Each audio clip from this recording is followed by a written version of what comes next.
بسم الله الرحمن الرحيم إن في خلق السماوات والأرض واختلاف الليل والنهار لآيات لأولي الألباب الذين يذكرون الله قياما وقعودا وعلى جنوبهم ويتفكرون في خلق السماوات والأرض ربنا ما خلقت هذا باطلا سبحانك فقنا عذاب النار ربنا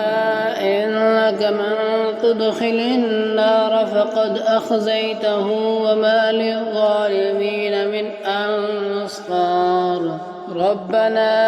إنك من تدخل النار فقد أخزيته وما للظالمين من أنصار ربنا إننا سمعنا مناديا ينادي للإيمان أن آمنوا بربكم فآمنا ربنا فاغفر لنا ذنوبنا وكفر عنا سيئاتنا وتوفنا مع الأبرار ربنا وآتنا ما وعدتنا على رسلك ولا تخزنا يوم القيامة إنك لا تخلف الميعاد فاستجاب لهم ربهم أني لا أضيع عمل عامل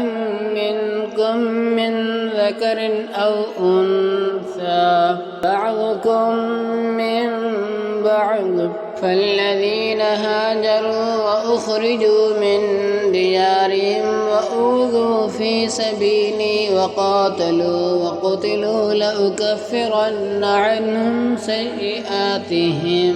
وقاتلوا وقتلوا لأكفرن عنهم سيئاتهم ولأدخلنهم جنات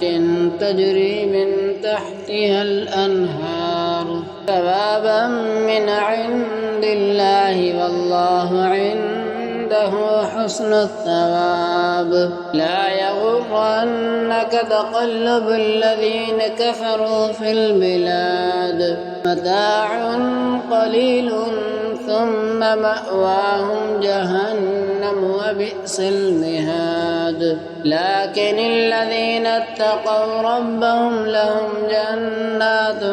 تجري من تحتها الأنهار خالدين فيها نزلا من عند الله وما عند الله خير للأبرار فإن من أهل الكتاب لمن يؤمن بالله وما أنزل إليكم وما أنزل إليهم خاشعين لله لا يشترون بآيات الله ثمنا قليلا أولئك لهم أجرهم عند ربهم إن الله سريع الحساب يا أيها الذين آمنوا اصبروا وصابروا ورابطوا واتقوا الله لعلكم تفلحون.